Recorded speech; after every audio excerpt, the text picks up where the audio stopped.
Cylinder of radius capital R made of a material of thermal conductivity K1। तो ये red वाला पहले हम लोगों ने एक सिलेंडर लिया, is surrounded by a cylindrical shell. तो फिर उसके बाद सिलेंडर के ही शेप में एक शेल है, यानी वो हॉलो सिलेंडर होगा, वो यहाँ पे नहीं लिखा है, हमें खुद समझना है। उस हॉलो सिलेंडर का इनर रेडियस छोटा r है और आउटर रेडियस बड़ा 2r है। ठीक है, मतलब बड़ा r है और 2r है। ठीक है, is made up of material of thermal conductivity black वाला K2। यानी कि जो अंदर वाला सिलेंडर है वो बाहर वाले हॉलो सिलेंडर में जस्ट फिट हो रहा है, there is no loss of energy, कोई एयर गैप नहीं है बीच में, ऐसा सिचुएशन इन्होंने क्रिएट की।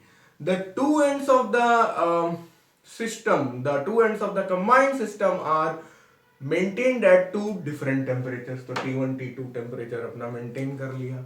There is no loss of heat across the temperatures across the cylinders and the system is in steady state. The effective thermal conductivity of this system, मतलब K1 K2 आपको दिया गया है, उसके टर्म्स में आपको निकालना है कि भाई नेट में इस पूरे का अगर K इफेक्टिव निकाला जाए तो वो क्या होगा। तो यहां पर देखिए थर्मल रेजिस्टेंस से हम लोग काम कर सकते हैं, बिल्कुल वैसे ही जैसे हम लोग क्लास 10th में जो इलेक्ट्रिकल रेजिस्टेंस था उसको डील करते थे। सबसे पहली बात तो ये समझ लें कि ये सीरीज में है या पैरेलल में है। तो अगर मान लीजिए एक रॉड से निकल के दूसरे रॉड में हीट जाती तो ये सीरीज में होता, और अगर हीट के पास शुरू से ही दो रास्ते खुले रहते और हीट चाहे तो इससे चली जाए चाहे इससे चली जाए, हीट बट के दोनों से निकल जाए, तो ये पैरेलल होती है, ये हम लोग सीख चुके हैं। तो ये जो सिस्टम है ये इसके ज्यादा करीब है, इसलिए हम डिड्यूस कर सकते हैं कि भाई ये पैरेलल में होगा। चलो भाई पैरेलल में है, तो अब जो हीट रेजिस्टेंस है उसका फॉर्मूला मैंने यहां पे लिख लिया है। Heat resistance is given by this formula.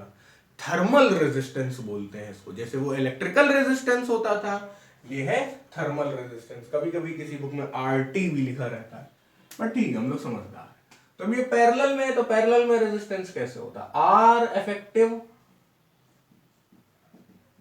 Is equal to 1/R1 plus 1/R2, वही पुराना ज्ञान। This is the direction of flow of heat, ये जो बना हुआ है ये हीट फ्लो का डायरेक्शन बना हुआ है। हीट फ्लो यही तो होगी जब ये टेम्परेचर T1 और ये टेम्परेचर T2 पे मेंटेन है। मान लो T1 ज्यादा है तो ये इधर से चलेगी, मान लो T2 ज्यादा है तो फिर ये ऐसे चलती। अच्छा, अब R 1/R इफेक्टिव है तो K इफेक्टिव यहां पे शामिल कर देंगे, ये R है तो 1/R ऐसा हो जाएगा KA डिवाइडेड बाई L, है ना। तो यहां लिख लो K effective divided by L और यहां पे A। देखिए एरिया ऑफ क्रॉस सेक्शन इस पूरे सिस्टम का अलग है, area of cross section K1 वाले सिलेंडर का अलग है, area of cross section K2 वाले सिलिंड्रिकल शेल का अलग है। तो ध्यान से काम करना है हमें यहां पे, लेकिन लेंथ सबकी सेम है, लेंथ सबकी सेम है। तो हम लोग यहां पे भी A1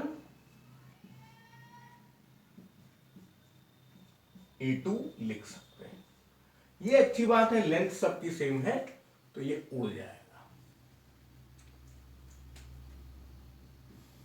अब K इफेक्टिव जो है वो निकालने के लिए हम लोग वेट कर रहे हैं। इसका एरिया ऑफ क्रॉस सेक्शन क्या हो जाएगा यार, पूरा एरिया क्या हो जाएगा, इस सर्कल को देखें, बाहर वाला पूरे सर्कल को देखें तो उसका रेडियस 2r है, एरिया पाई r स्क्वायर होता है, तो 2r को ब्रैकेट में डाल देंगे, ऐसे कर देंगे।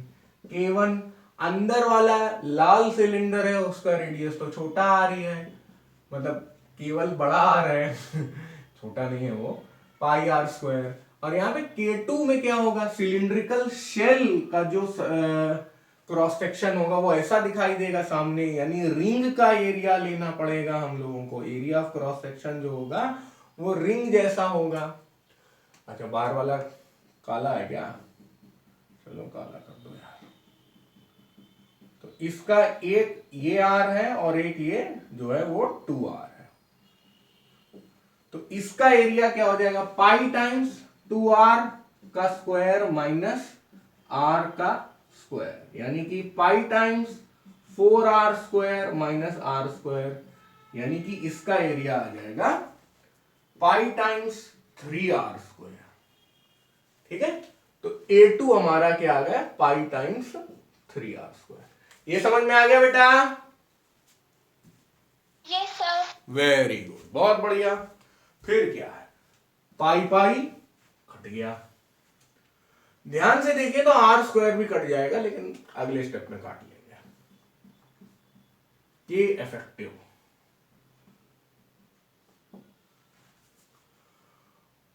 4r square r square k1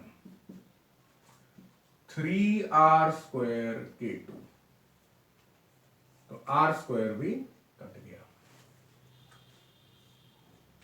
अब हम लोग बचे केवल अपने आंसर पे कि effective is equal to k1 plus 3k2 divided by 4। तो ऐसा कौन सा ऑप्शन है? Option number 2। So this question is done now.